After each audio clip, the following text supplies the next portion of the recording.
You're listening to Women's Media Center Live with Robin Morgan.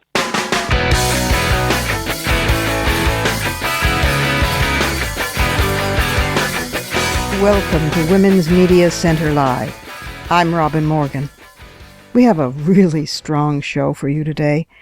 Margot Magowan, that's Magowan, is here to tell us about how she's working to stop patriarchal propaganda from toxifying the brains of hapless kids, even unto corrupting fantasy worlds with male dominance and entitlement models. Then Dr. Heidi Hutner joins us with startling facts about women's far greater vulnerability to ionizing radiation than men, even little girls being twice as vulnerable as little boys. Last, Daisy Khan will share what her organization, WISE, W-I-S-E, is doing to stop disaffected Muslim youth from falling for the seductive online presence of the so-called Islamic State, luring young women into the romance of it and young men into the glamour and power of it.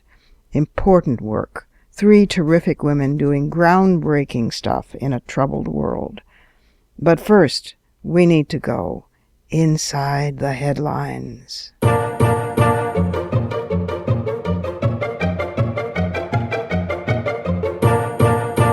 As you probably know, this is the 20th anniversary of the Beijing Conference, that is the United Nations World Conference on Women that was held 20 years ago in Beijing, and it was a landmark conference because it set actual targets for the improvement of women's status. So now on the 20th anniversary, all sorts of folks are rushing to do an analysis of how far we've come, how much better things are, and so forth. And the news is not so great.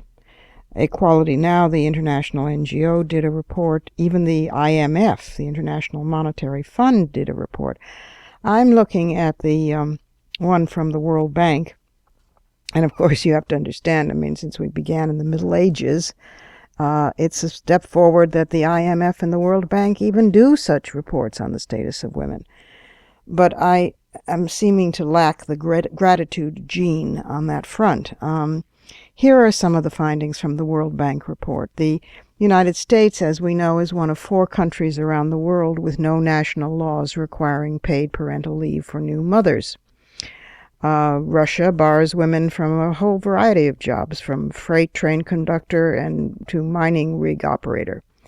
Iran and Qatar are among 18 countries that require a married woman to get her husband's permission to become employed.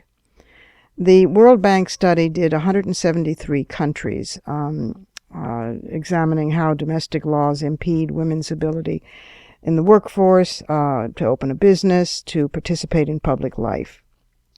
And the report says that 90% of the countries surveyed had at least one law that discriminated against women. The World Bank is a gift for understatement. And that in turn, as even now the World Bank knows, has far-reaching consequences for women, their families, and their countries' prospects. However, the bank does not require countries to remove those legal barriers.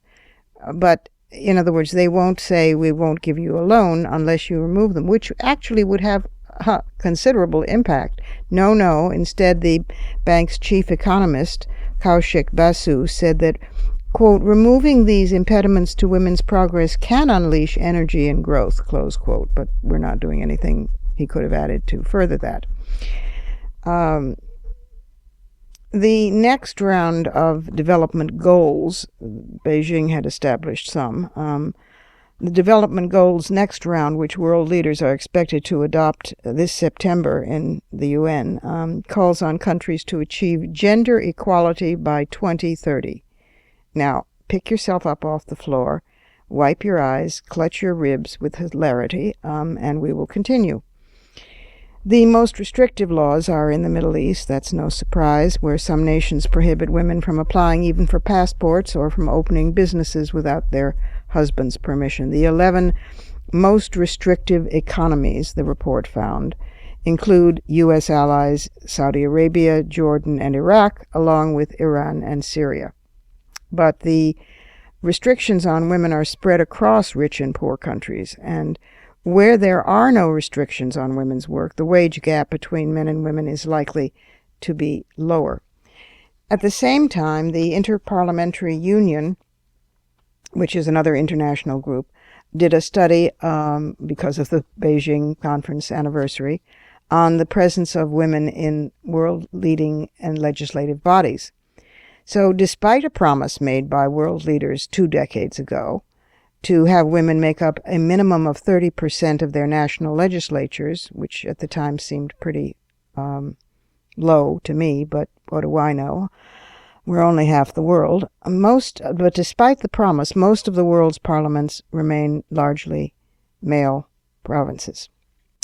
Among 190 countries, only 44 legislatures have met the 30% goal, according to the Interparliamentary Union. They include Rwanda.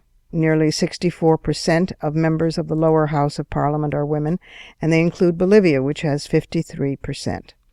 The U.S., of course, is not among those that met the goal. Among members of the House of Representatives, 19% are female, and in the Senate, the figure is now up to 20%. In India, which is the world's most populous democracy, women's representation is even lower, 12 and 12.8%, respectively, in the lower and upper houses. There has been some progress since world leaders agreed on the 30% target in 1995.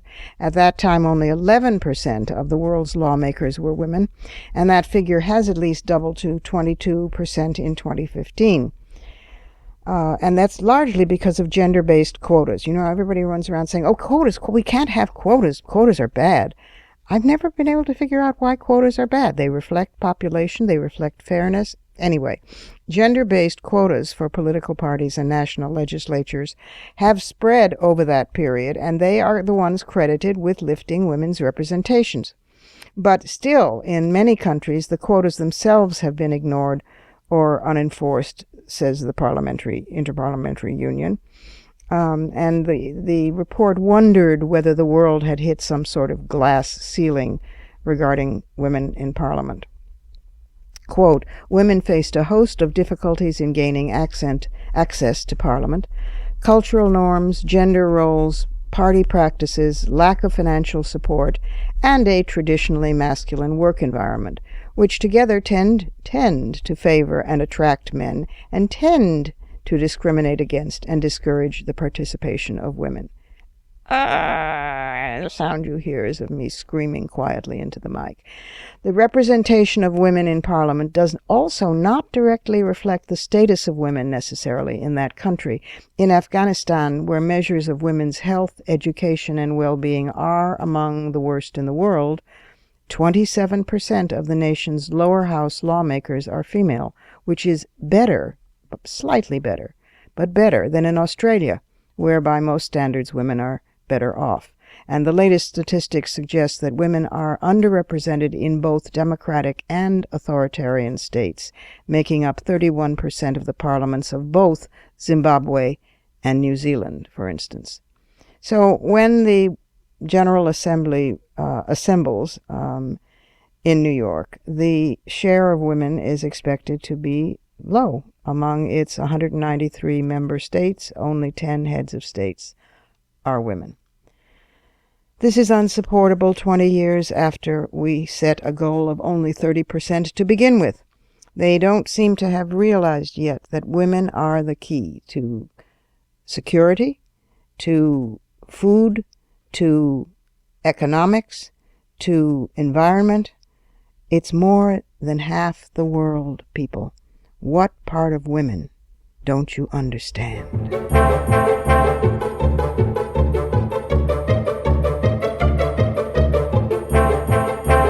And now for my first guest.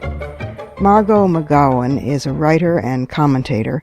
Her articles on politics and culture have been in Salon and Glamour and all over the place, and she has her eyes fixed on ensuring that the next generation of little girls and boys get feminism, to counter the toxic sexism that is surrounding them.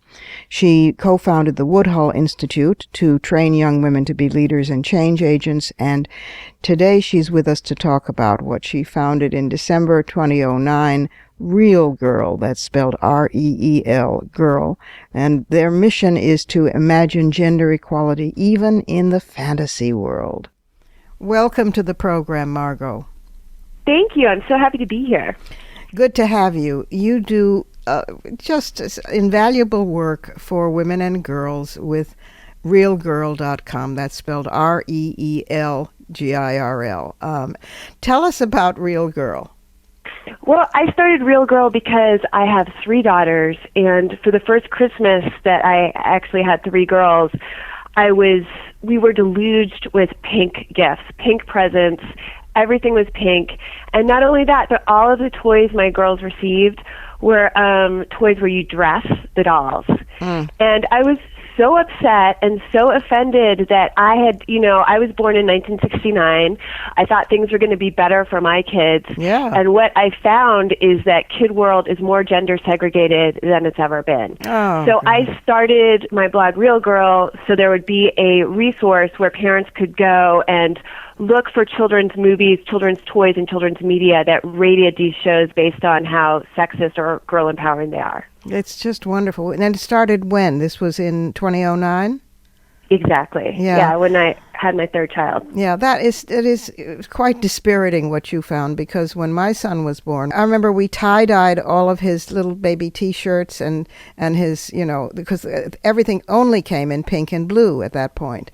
And I tie-dyed them different colors, and we named him a genderless name, and we thought, boy, wow, by the time he's an adult, this will all be passé. And look, recently I read your blog on Minions, on the movie Minions, which was just... I was so offended by Minions because Minions does what so many movies do today. And Katha Pollitt, I think it was about in the 80s maybe that she coined the term the Smurfette principle. Yes. For when there's one female with a group of males. Right. And that was going on then, and it's still going on now. There's a little bit of an evolution. So I've coined a new term called the minority feisty. And the reason is because Smurfette is sort of like a bimbo word, which is how the female used to be represented. Now what Hollywood does, and they did this with the Minions, there will be still one or 2 or 3 female characters, always a minority. But that female character now is played by Sandra Bullock, who's Scarlet Overkill, makes this so-called feminist speech.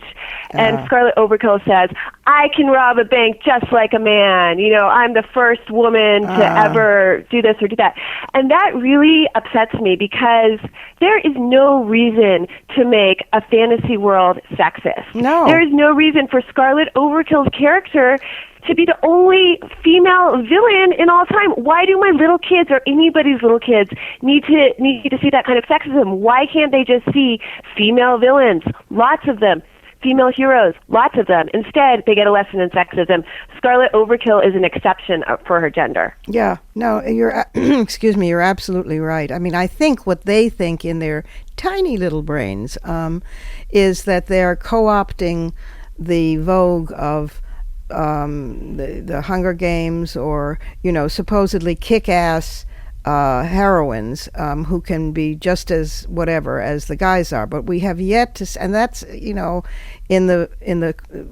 those movies, those feature films, I suppose a step sideways, if not forwards. But what they have yet to do is to take on in the concept in their brains that imitating men or being fake men is not what we're talking about.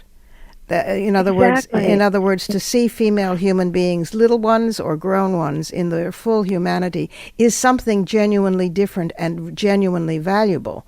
And there's an audience for it, and they still resist it.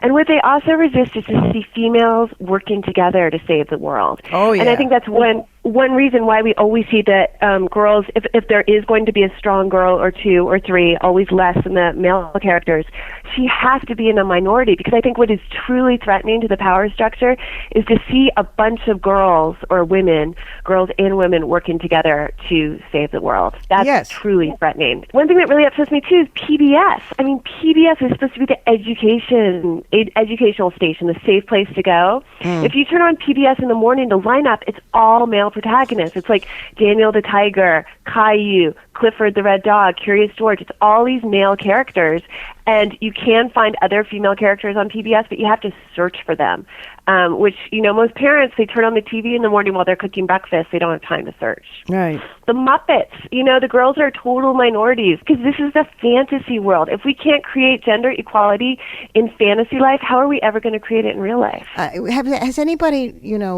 taken on PBS or targeted PBS for complaints? Not that I know of. Right away, girls are learning that shows that feature male characters are for everyone, but shows that feature girl characters are just for girls. Yeah. And even in the girl empowerment world, which, I'm on Facebook and all these social media things, they will often put out lists like best movies for girls, best books for girls. Right. And what I want people to say is best books starring girls for all kids. Exactly. It's not girls. We can't keep segregating kids like this, because little boys are learning and little girls are learning not to be interested in stories about girls. That's right. Yeah, this is not that young. It's a segregation that takes place that young. Segregation. And when Disney, marches in with, and again, that's I suppose a step forward, semi-sideways, with their movies. We have one girl who's Asian, we have one girl who's African American, we have one girl who's Native American, we have a sort of Pocahontas as our heroines. Look, we're done. We've checked off the whole, list, and then they call them the princesses, and it makes me completely gaga. I mean, I begin to froth at the mouth and throw things. I'm the mother of a son, not a daughter, but it is obviously was when he was little, and still is just as important to me. Yes, because all kids are learning to accept and expect a world where girls and women go missing, and it seems totally normal to them at that age.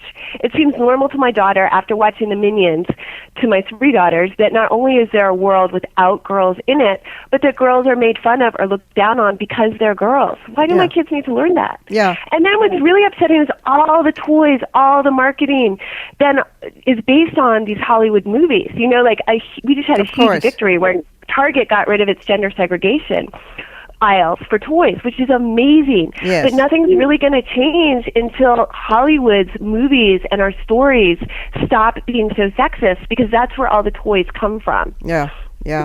George Lucas, he had Star Wars, and then he also made this Star Wars for Girls, he called it, which is a terrible movie called Strange Magic, which was all about romance and love. He called that Star Wars for Girls. Oh, my God. We're inspired by fantasies and stories, and the fact that, my children's imagination, all children's, is so corrupted by this, even with a feminist mom, is really sad to me. Yeah, well, but they've got a feminist mom, thank goodness, and she's making wonderful trouble. Thank you so much, Margot. The website is www.real, spelled REEL, realgirl, one word, .com. Go on it, check it out. It's wonderful. Whether you have kids, grandkids, nieces, nephews, or are a kid yourself, it'll help change your life and keep you sane. And thanks for being with us today on Women's Media Center Live. Thank you so much, Robin. It's time for a quick break here at Women's Media Center Live. I'm Robin Morgan, and next up is a scholar who will have astounding news for us on women and radiation. You don't want to miss this. If you do, you might wind up glowing in the dark.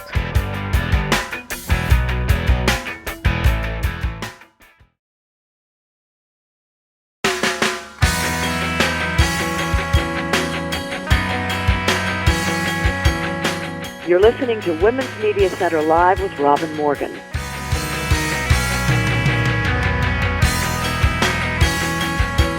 Welcome back.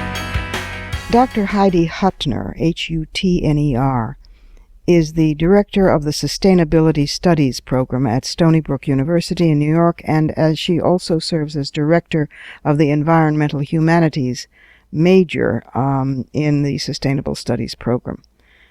She has startling news that the rest of us in the civilian world, as it were, don't have about women and radiation. Listen in. Dr. Heidi Hutner. Heidi, if I may, welcome to the program. Oh, thank you so much, Robin. I'm honored to be on your show. Well, full disclosure, in my capacity as global editor for Ms. Magazine, I had the privilege of editing a piece of yours, which is the lead piece in the summer issue in Global Reports, called Invisible Victims, Women and Girls Pay the Biggest Price When Nuclear Disaster Strikes. And it so blew me away, unfortunate choice of words, this piece and the research that you're doing, that I wanted immediately to snag you for the radio show. The summer issue, listeners, of Ms. is on stand and will be for a couple more months. But this piece and the books that you're working on about this is just fantastic. Bring people up to speed. Tell us about women and radiation. Well, there is a study called the BEER-7, which is the National Academy of Sciences report that came out in 2006.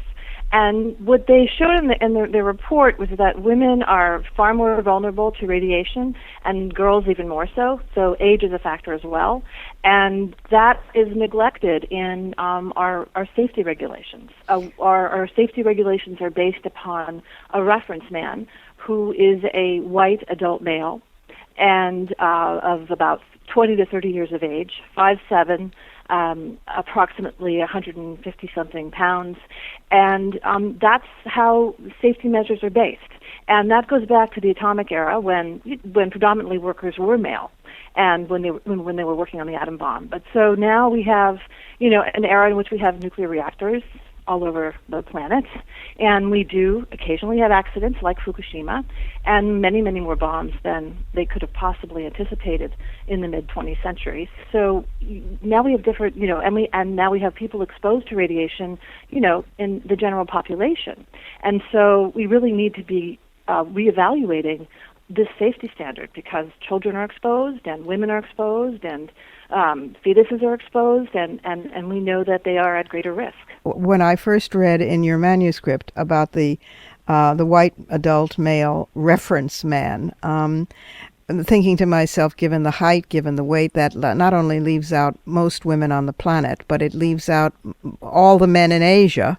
Right. It's breathtaking. And then you went on in the piece to say that in trying to revise this, the International Commission on Radiological Protection, ICRP, which is a non-governmental body that advises radiation safety in the U.S., has offered, at first at least, it offered a new reference model in 2002 that replaced the reference man with a group of female and male age variant subjects. But the ICRP has also considered, I can't believe this is surreal, a hypothetical hermaphroditic model, an adult individual with a blend of female and male reproductive organs, which of course does not do the job at all.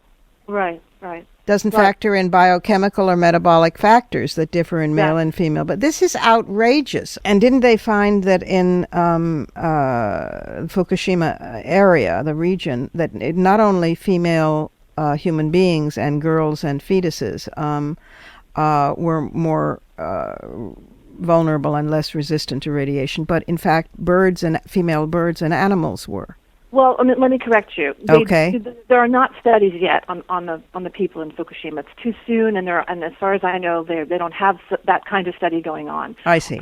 Tim Musso, who's doing work in Chernobyl on animal life, has found in birds that there's a much greater death rate in female birds, and he's seeing, it's not conclusive yet, but this may be true in butterflies as well in Fukushima. So on humans, I don't have information on that. We don't have that yet. And nobody's doing the studies, I take it, yet. It's hard to say. I've been trying to find. There are some studies they're looking at children and thyroid and that kind of thing, but cancer takes years to develop, yes. And so it's way too early say that. But this Beer 7 report, which is looking, it's broad, is looking at this gender issue. It applies wherever there's radiation. So, which means the workplace and just general radiation exposure. And it's not as though some women scientists and writers had not tried to point the way to this before, namely the Alice Stewart, who taught a lot about radiation, high risk of radiation to the fetus, and of course the great Rachel Carson, who was known for her work on DDT, but talked about ionizing radiation contamination half a century ago. Absolutely, and there's a really important report that Arjun Mukhujani has done. He looked at this Beer report very closely, and he sent it. He sent an appeal to the president, who actually responded and sent a letter to the EPA in 2008. So he went through it very carefully and really has put this forth to the government. So it's being talked about, but not enough, and I don't think the general public knows much about it at all. Yeah, and the gender breakdown in concern over nuclear safety and radiation safety is interesting too, because women have statistically been more questioning or just anti nuclear power than men, and white men favor nuclear power more than everyone else, and are the most willing to accept nuclear disaster risk. You're doing a book on this or related subjects? Yes. What I'm doing is I'm actually working on two books. I'm working on a book about my teaching career and how I came to doing this work. So there was a lot of cancer in my own family, and the book looks at cancer and pollution in our country and where I've lived in my life, and how I teach this to my students. And I'm actually looking a lot at pollution on Long Island right now, which is where I live and teach, but also in other places as well. And I draw on the work of Rachel Carson and Sandra Stein-Graber in that. And I also look at what happens in Fukushima, because during the time of my teaching, Fukushima occurred, and I became very interested in radiation issues based on that. And then I have another memoir which I'm working on, which is about my mother. And I found out after my mother died that she was very involved with Women's Strike for Peace in the 50s and early 60s. And there's just a great story there about my mom and her two friends and their work and what they did. And they were part of the lobbying day in Washington, D.C. And this day, Women's Strike for Peace really made a tremendous difference in helping to stop above-ground nuclear bomb testing. Of course, absolutely. So I'm writing about that. Wow. Well, I hope that those books go well. And is there a website, Heidi, that people can go to find out more about these issues? Well, I would say, number one, you can go to, I have a website, HeidiHutner.com, and I will post links for everything that I'm talking about there, and some of it's already there quite a bit. I would also say look up Arjun Mukhujani. He has this report. NIRS, Nuclear Information Resource, has some really simple, easy-to-read statistics on all of the things that I cite in the essay. And then the piece in NIS, of course, people can go from there and find more material. And what would, for people who, the listenership for this program tend to be activists, and so what can people do to bring attention to this, to write to Congress people, get more studies on it, point out the craziness of either a hermaphroditic model or the reference man, just raise consciousness if they want to be more activist. Is there? Well, I love the idea of writing a letter. I mean, I think writing to the president, writing to the EPA, writing to the Nuclear Regulatory Committee. I mean, they're very powerful institutions, and they make decisions that affect our health. I would say that would be a tremendous thing to do. I would say let mothers know, and organize. Mothers should organize. We have a history of mothers organizing on this issue, and going back to the 50s. We certainly do. Right, and in Japan, it's mothers who have been organizing very heavily there because they have the same. They're very concerned about their children, and I did a lot of interviewing. That's another piece of my work. Is many interviews with women in Japan, and I'll be going to Japan in March to interview more. And really, I would say, write to your politicians and organize yourselves. I mean, there's no reason you can't get petitions together and look this information up and let your politicians know how you feel and demand that they change the regulations. And letters to the editor and blogs and anything that'll get the word out. Exactly. So that we don't have women glowing in the dark. And little girls. And little girls and fetuses.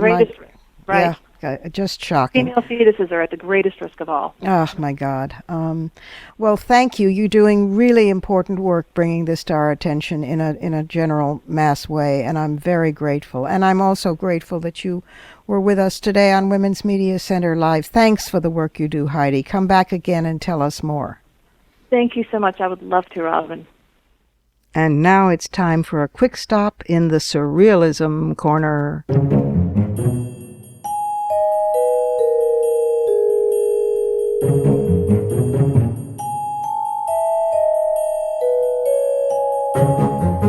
The thought occurred to me that I could declare this program a Trump-free zone. What a relief that would be. But the more I thought about it, I realized that would be an ostrich head in the sand decision. He is not only an ignoramus and proud of it, a bully and a celebrator of the crudest values in American life, and proud of that. He is also a genuine demagogue. I glanced back at Robert Penn Warren's great novel that became a brilliant film, All the King's Men, based on the real-life political rise and fall of the Louisiana politician Huey Long. The thing is, you see, demagoguery can work, which is why demagogues get away with it. In Trump's case, all the other Republican contenders basically share his values, even if they express them differently. For decades, the Republican Party has been evoking him and the extremist base to whom he appeals. Now, like Frankenstein faced with his creature, they're both proud of and appalled by what they've done, which may in fact destroy them. In any event, this is not a Trump-free zone now, as it's too dangerous to opt out simply because his campaign and its effect are genuinely surreal. I was busy being mortified about how the world must regard us as an electorate when a South African friend reminded me that India had elected Modi, South Africa had elected Zuma, and Italy had repeatedly elected Berlusconi. And the list goes on. Not so comforting what that says about vox populi. Meanwhile, Donald Trump invented a new word. In referring to how his campaign is mushrooming, he said it was growing bigly. You heard right. B-I-G-L-Y, I suppose, is how he'd spell it. Bigly. This is another reason why I find him bigly obnoxious and surrealistically, but frighteningly real.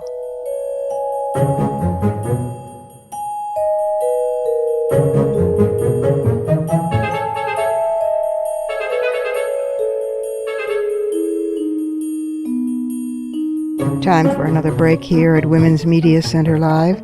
I'm Robin Morgan, and I'll be right back with a woman who remarkably is fighting Islamophobia for Muslim women's rights and has an organization now focusing on keeping those young, disaffected women and men in the United States who think that they might glamorously go and join ISIL, keeping them from doing so. We'll be right back.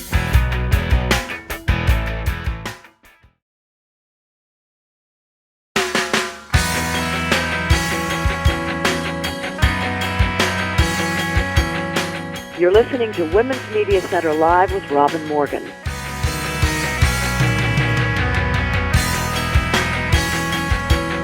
And we're back again. My next guest is a woman who 20 years ago co-founded the American Society for Muslim Advancement to elevate the discourse on Islam and to foster environments in which Muslims could thrive in the United States. Then there was 9/11. And she found herself confronted with the widespread marginalization of Muslim women around the globe and the alienation of Muslim youth.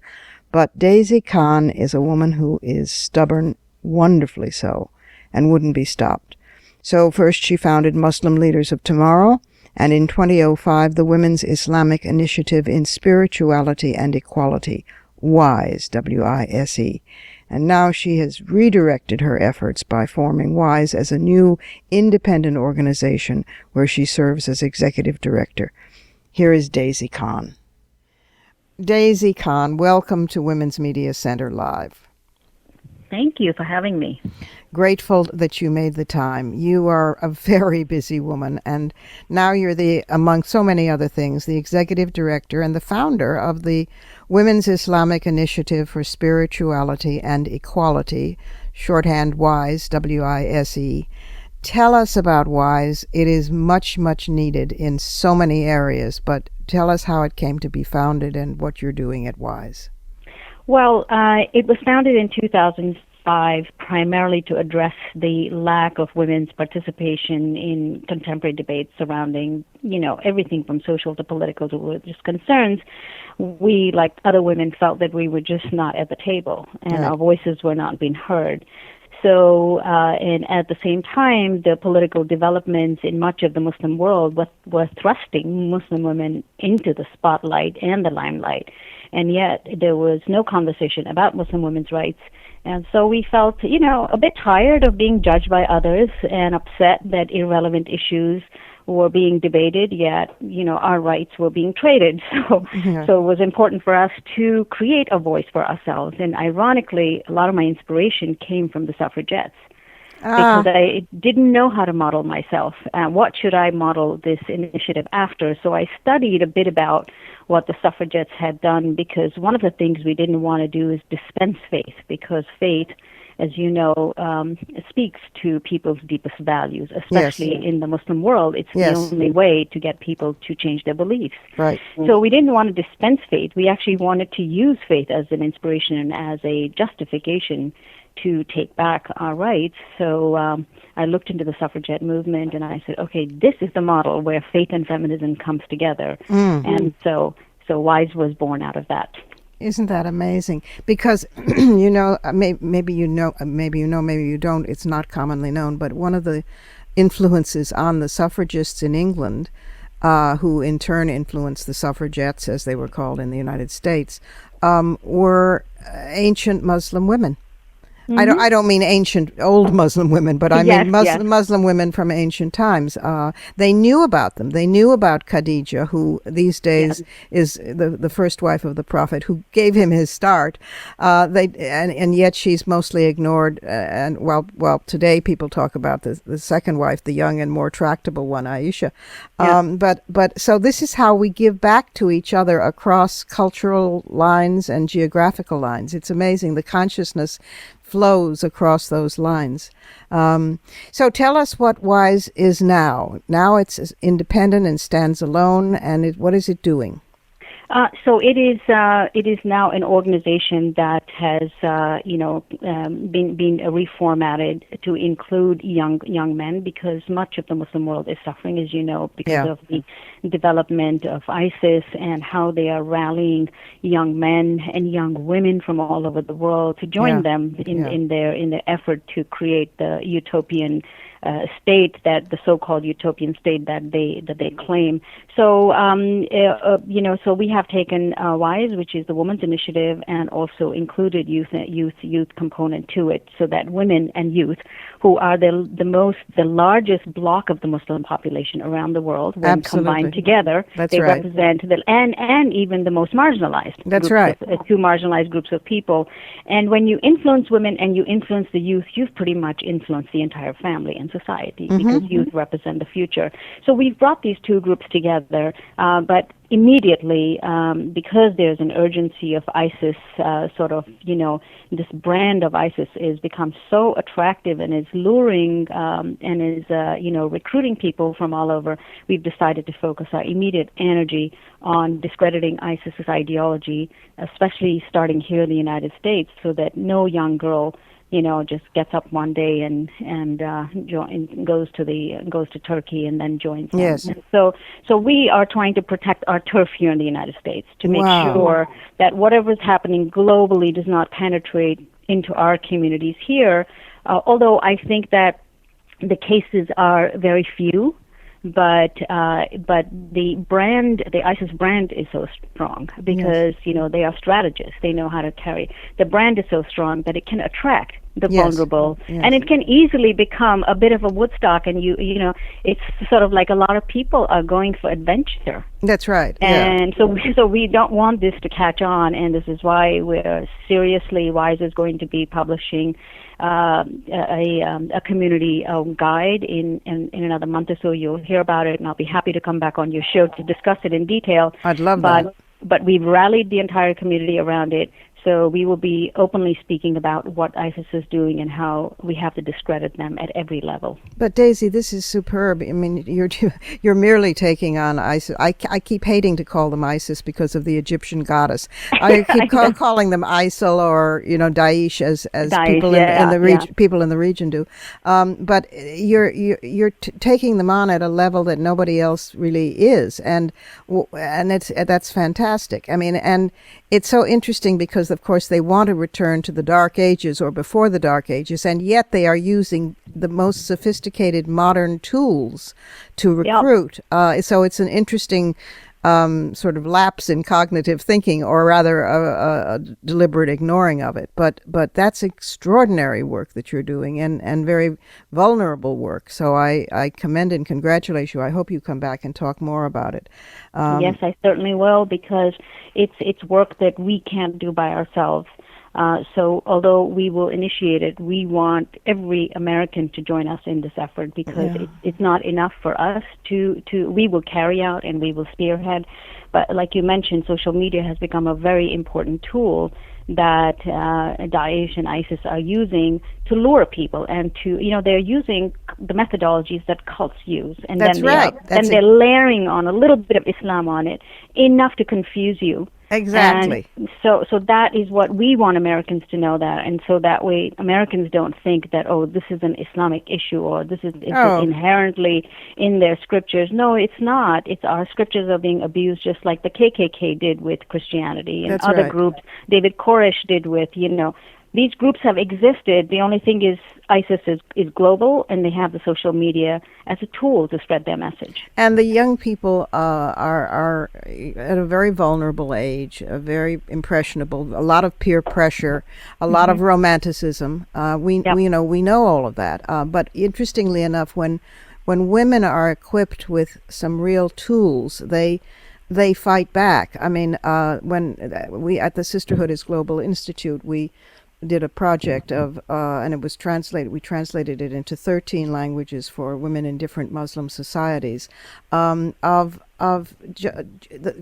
hadiths and the Quran, for that matter, in terms of basic women's rights, and structured workshops in villages over that, so that when the imams or the mullahs came through, there were these women who stood up, sometimes non-literate women, and said, actually, no, that's not true. The hadith said, and the imams and the mullahs didn't know what to do with it, because the women were actually equipped with the data.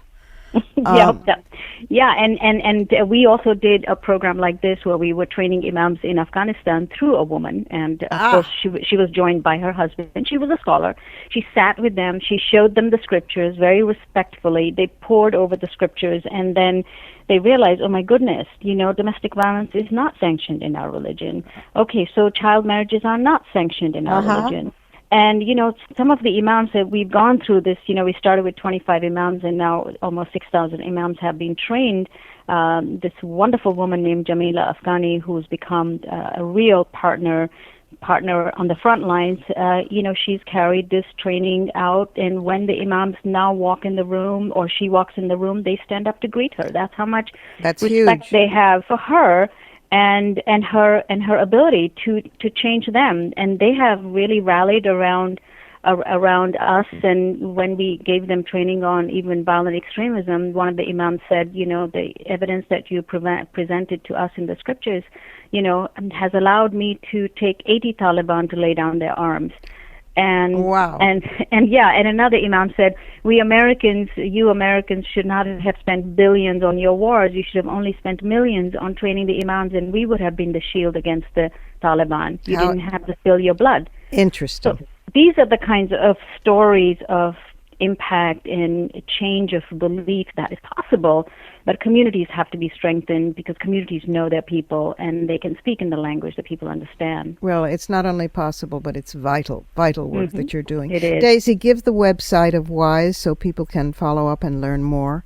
Yes, it's www.wisemuslimwomen.org. And we welcome people's participation. And when we come up with the community guide, we will be happy to announce it to you and your audiences as well. That would be wonderful, and we hope you'll come back and talk about it. Thank you. Thank you so much, Robin. Now it's time for a quick peek into news you can use.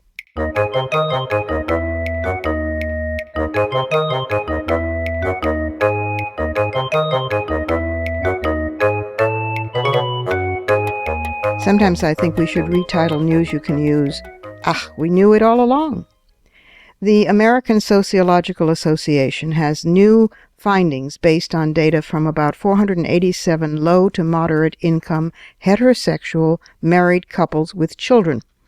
And the findings show that men who share in childcare duties are more likely to have better relationships, what do you know, with more satisfying sex lives than those who don't help. Now, the findings are notable because past research suggested that couples who share breadwinning and housework duties are more likely to divorce. But those studies used older data and didn't factor in children. Now it turns out that the only child care arrangement that appears really problematic is when the woman does most or all of the child care. Then they fight more, there's more conflict, they're less happy with the relationship, and there's less sex, and they're both more dissatisfied. So if you find yourself in that kind of relationship and want him to share more child care, maybe point out the findings of this study, including that there's better sex.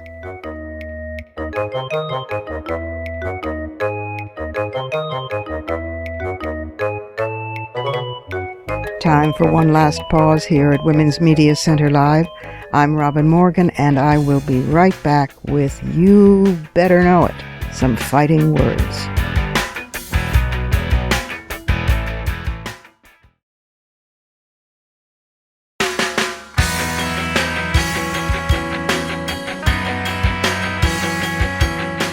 You're listening to Women's Media Center Live with Robin Morgan.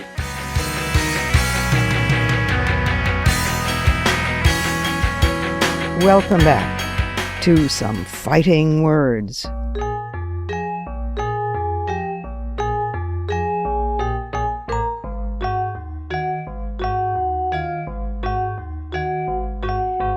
As the election period reaches a slow bubbling, it's no use saying it's heating up. It's in this country, campaigns are now 4 years long. But as it heats up more, we are hearing a lot about choice. Most feminists, in fact, most of the general population in the United States and the world are, quote, pro-choice. But how often do we stop to think what's become of the concept of choice itself?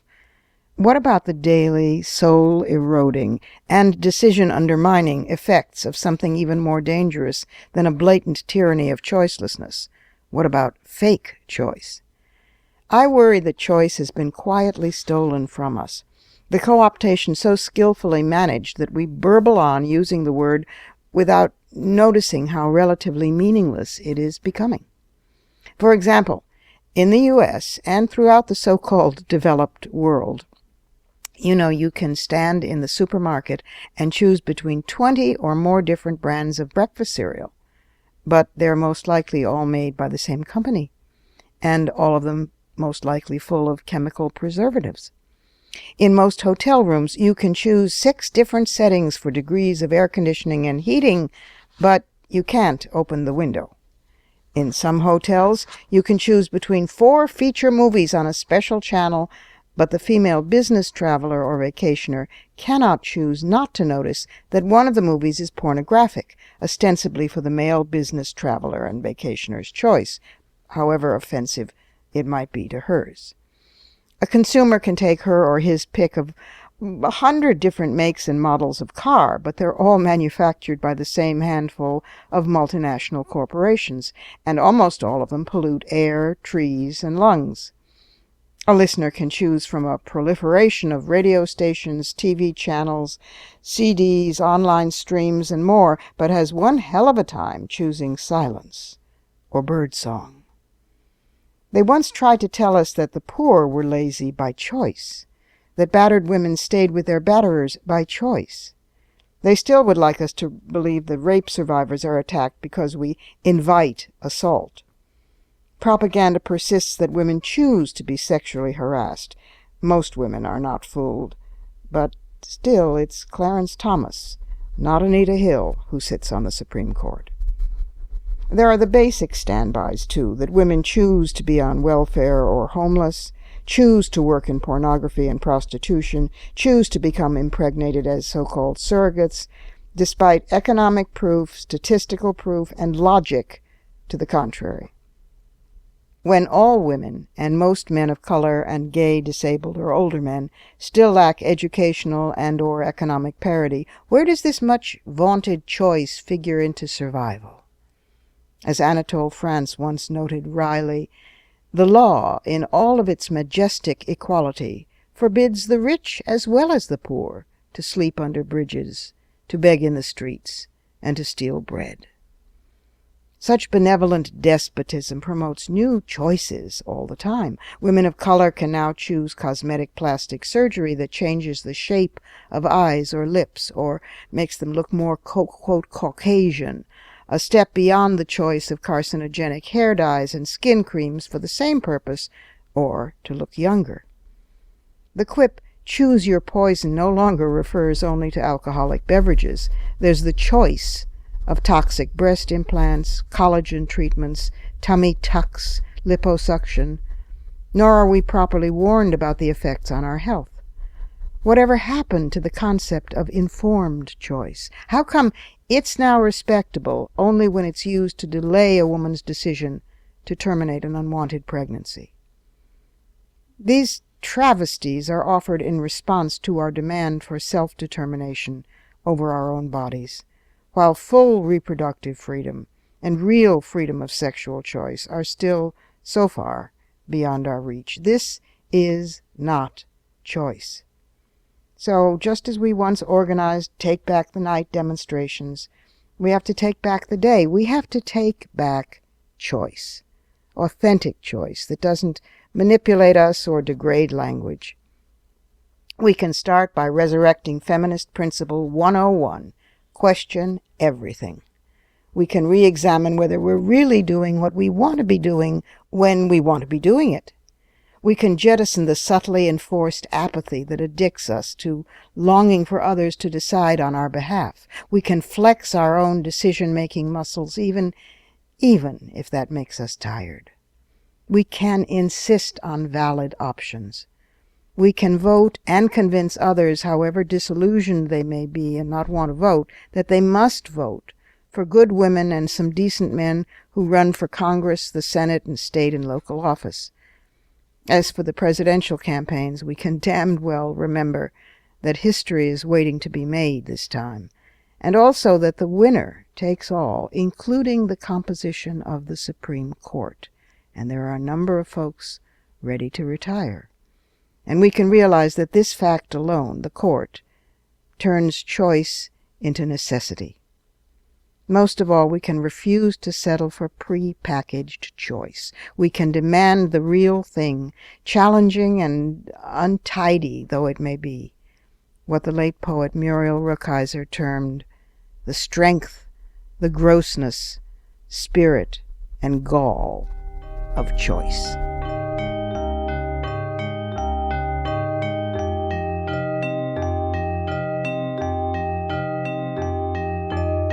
And that's it for today. This program is syndicated, but if you can't find the broadcast on a radio station in your area, you can always visit us at WMClive.com. There you can find the show, plus the archive of all our previous episodes. And we're at iTunes worldwide. There you can stream, download, and subscribe to the show's podcast. Also, be sure to find WMC Live on Facebook and Twitter. Portions of this program were taped earlier. Opinions expressed here do not necessarily represent the WMC. Here's the family for Women's Media Center Live. Regina K. Scully is our founding sponsor. Julie Burton, Women's Media Center President, is executive producer. And I'm Robin Morgan, your producer and host. Thank you for being with us. Don't forget to join us next week right here on Women's Media Center Live. For the smartest talk about news, politics, sex, books, religion, race, and more, tune your radio to Women's Media Center Live with Robin Morgan. Audacious, witty, provocative, informative, and fun. It's Women's Media Center Live with Robin Morgan on WMCLive.com.